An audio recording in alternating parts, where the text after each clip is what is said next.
everyone. Today I have the honor of speaking with author Amy Belding Brown, and her newest book is called Flight of the Sparrow, and her first book was called Mr. Emerson's Wife. So thank you so much for talking with me today, Amy. Oh, you're very welcome. It's a pleasure. I found you on Facebook because I guess I belong to a historical fiction group or, something like that. And because I love historical fiction. And, and then I saw today, I hadn't realized that this book, the Flight of the Sparrow, came out in 2014. And I hadn't realized that it was, 3 years ago. But I love this book so much. I can't tell you how much I love this book. Thank you. I'm glad. It was a pleasure. I get very kind of almost obsessed when I'm writing a book, so deep into it. Yeah, what I love about historical fiction and you guys on Facebook, because it is a really close-knit group, and I feel like I know all of you, but what I love about your stories is that you take a character that I've never heard of, or something in history that it really isn't written a lot about, and then you just go with it. And I learned so much. And I'm a homeschooling mom, so I've always been drawn to historical fiction as a way of teaching also. And this book, so this book, just for everybody else, I'm talking as if everybody knows what we're talking about. But this book takes place in the 1600s, around 1670s, and it's about King Philip's War. And I'd heard of it. It's kind of like when somebody would say, I'd be like, oh, I know about that a little bit, right? But yeah. I learned so much through your book about this. And so I really want to I love the fact, first when I'm reading this, when you read historical fiction, you're like, okay, which characters, are these all true characters? Yours were basically all true characters, weren't they? Altered? Is that what you said? No, all true. Sorry. They're all, almost all of them. There's I can't remember the exceptions. They're not very significant characters. Yeah, all the main characters and most of the minor ones are based on real people. But the problem is that the problem with any of that is that we don't, especially back that far, we don't really know too much about their personalities and relationships, other than, if they were married to somebody. So, I did invent a lot of that, people's personalities and thoughts and that kind of thing. Right. Well, okay, so unbeknownst to me before I started, because I like to just read it first, not knowing a lot, because then I don't know. It's just the way I do it, and a lot of people do it differently. But how I do it is just read the book, and then I research, and I go back, and it kind of gives me a little bit more deeper knowledge. And this book, a lot of this book was the book is based on Mary Rowlandson, who's a real person, and she wrote what was considered the first American bestseller. Her book was called The Sovereignty and Goodness of God, being a narrative of the captivity and restoration. It's a long title. Restoration of Mary Rowlandson. And so what happens to Mary is, so she gets captured by Indians. Now, I didn't realize, this opened up the world of what it was like to live in New England in the 1670s and how real of a threat that was, because I really didn't know that. Right. I didn't know that the Indians actually captured. I knew that there were wars going on and, fighting over land, but I didn't realize that they had taken the white settlers captive and kept them as slaves. This was after about 50 years of fairly peaceable conditions, so they just had had enough. The Indians had enough, right? Yeah. Right. And so she, and here's another thing that, as I'm reading it, and I'm not going to give spoilers because I want everybody to, get this the same. No spoilers here. I never do that because I'm a reader and I love to, everybody to experience it my way. But they can read this, on Wikipedia. But I didn't realize that it was such a short period of time that she was held captive. It did, then as I'm thinking back on the book, I'm like, oh, yeah, I guess that did make sense, that it wasn't like a year, it was a matter of 3 months or something, approximately 3 months that she had gone through it. And it was, to dive into that history of the Puritans and how they were thinking and the amount of fear of God that they had. It was very interesting. Very, very interesting. I think we could almost, they weren't a cult, but they almost acted like that. And of course they were sort of isolated in what they thought of as the wilderness, and they, it was very Old Testament based religion. Yeah. Took the Old Testament and they just decided all their laws based on that. Well, and like I said, it was like such a fear of God that they had that I didn't realize. And I had done, I'm a Christian. I had done a lot of reading about early Christianity in the country, and yet some of the things that you brought up in your book, I still didn't know. How it still brought. I mean, you brought it to life about how their daily life was really based in fear of, punishment by God. Right.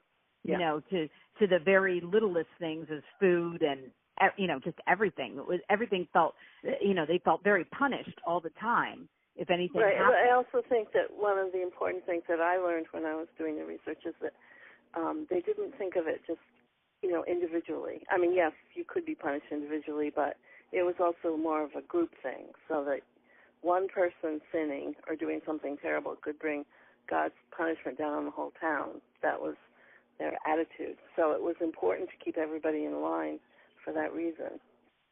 Yeah, and even within the family also is what I was understanding. Like, if somebody in the family was sinning, God could punish the family then. Right. But they could also punish the whole town. And then they could punish. Yeah, that's a really important. It's hard for us because we're so sort of individualized now in the country. But at that time, it was like, they were a group. It was like a group, and they had to group think. You had to they felt they did for their survival.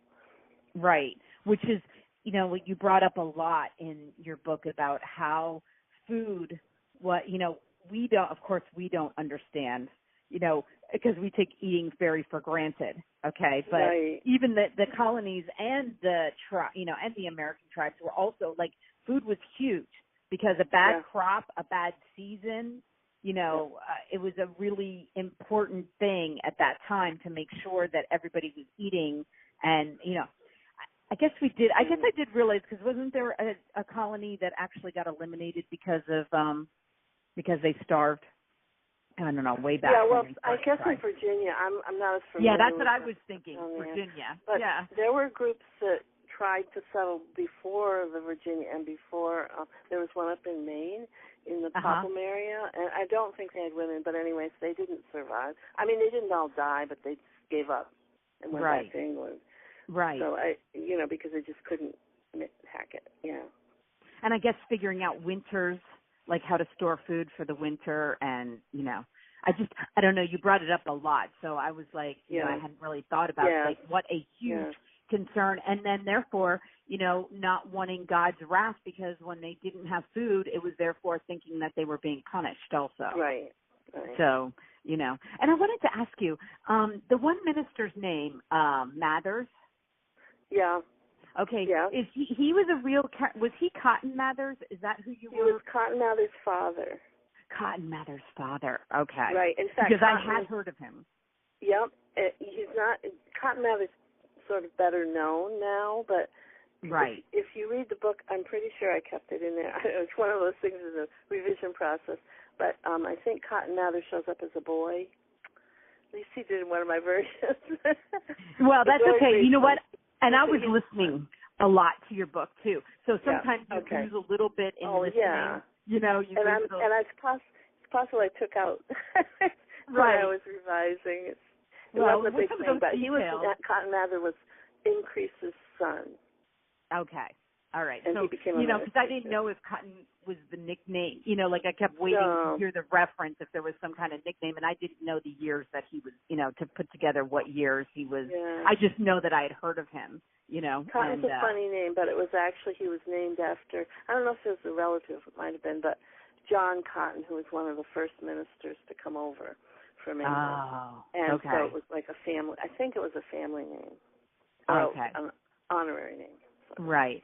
So when you were choosing, like, you know, was your second published book, and so what made you pick her? Like, because you must have, you know, been researching. Yeah, well, I'd written about Lydia and Emerson, Mr. Emerson's wife, and that was like a sort of an obsession.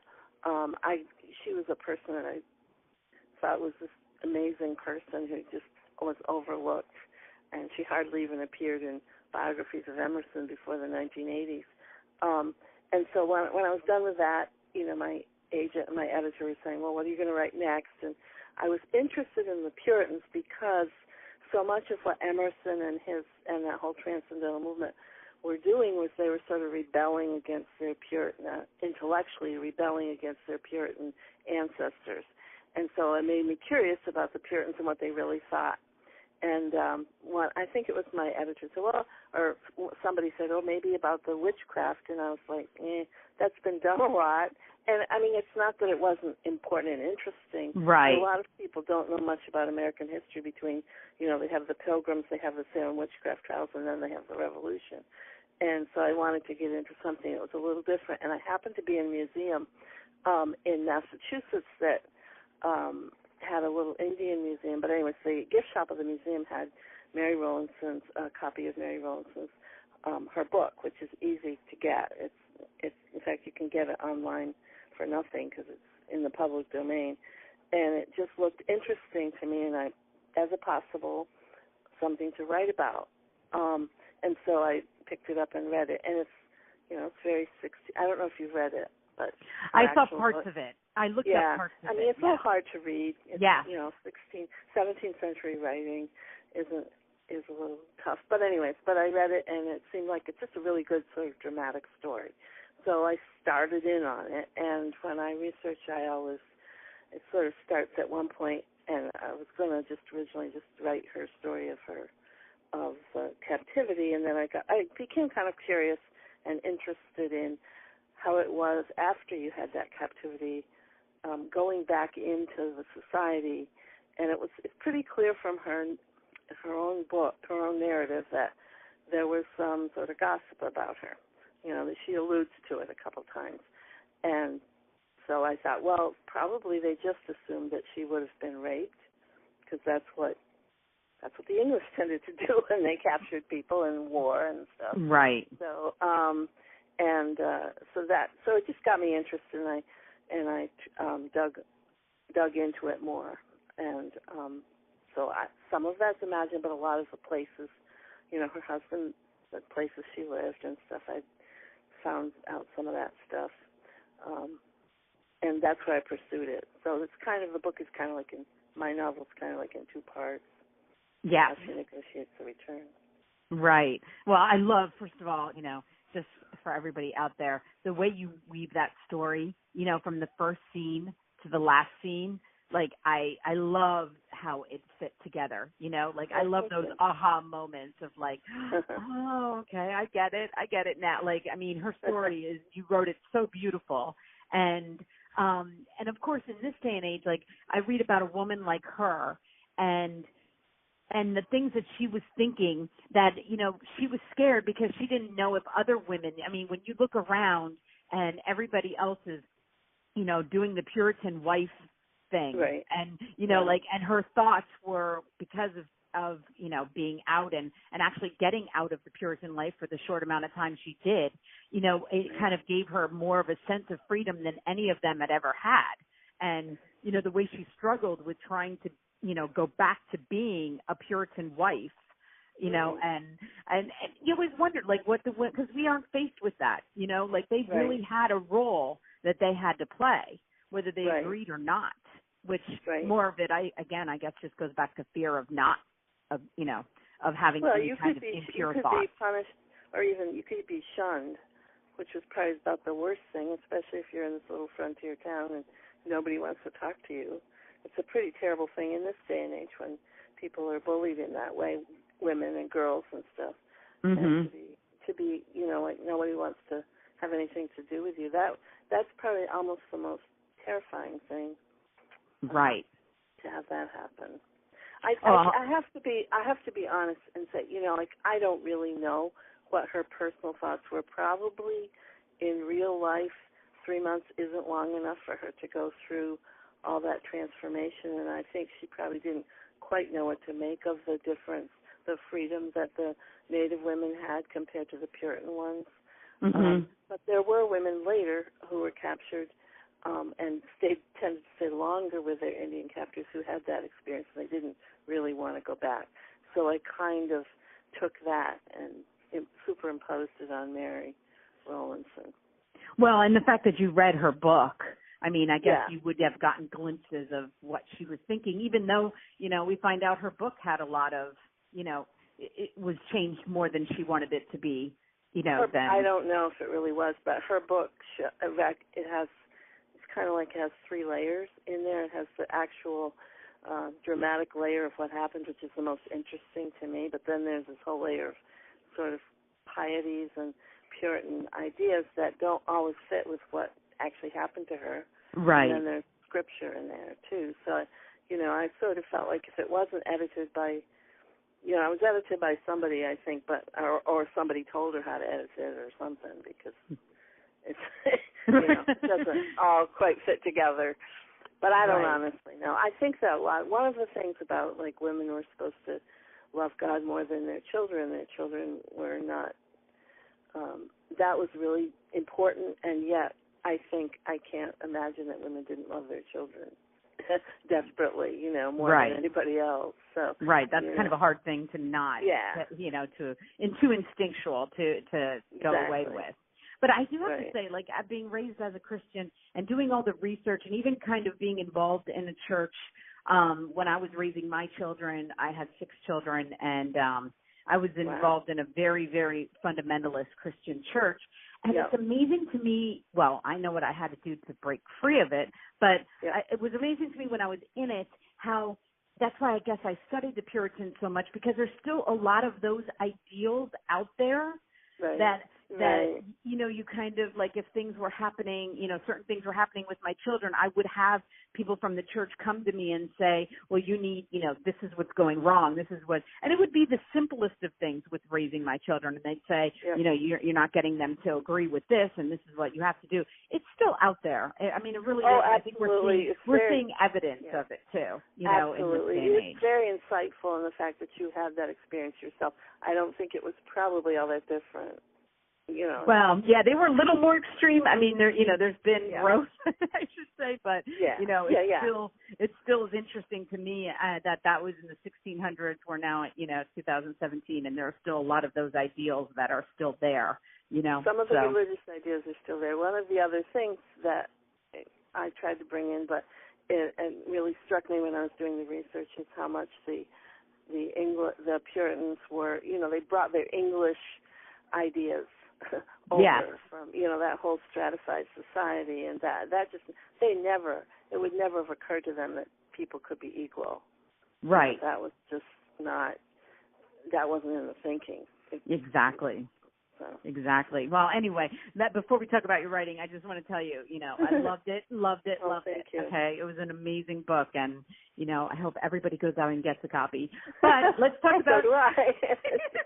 and let's talk about your writing, because I love to talk to authors about your writing style, and I see all the research that you had to do for this book, and I am always curious about, from conception to the end. I mean, when you're doing your research, are you doing heavy-duty outlines for this? I mean, because of the way that you wove the story all, together. Yeah, I don't work from outlines, and I sometimes think that I've tried, and I sometimes wish I could, because it would probably make the process faster and easier, less confusing.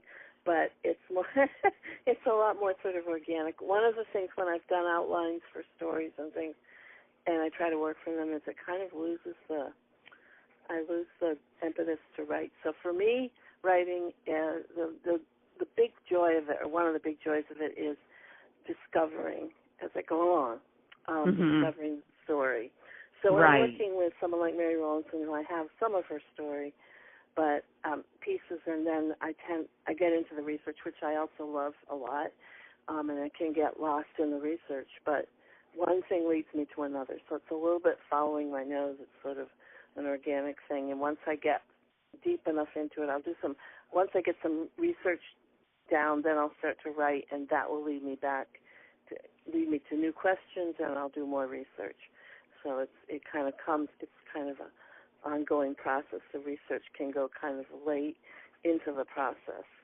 Mm-hmm. In fact, the scene that opens the book with a girl, Bess, who has mm-hmm. the baby, mm-hmm. the mixed race baby, that was something happened on fairly late in the process, which was a wonderful discovery because I didn't realize she came from that town. Mary must have known her. I don't honestly know if she attended the birth, but she would have known her and known about the situation. So, and I thought it was an interesting situation for that time. So, right, and right.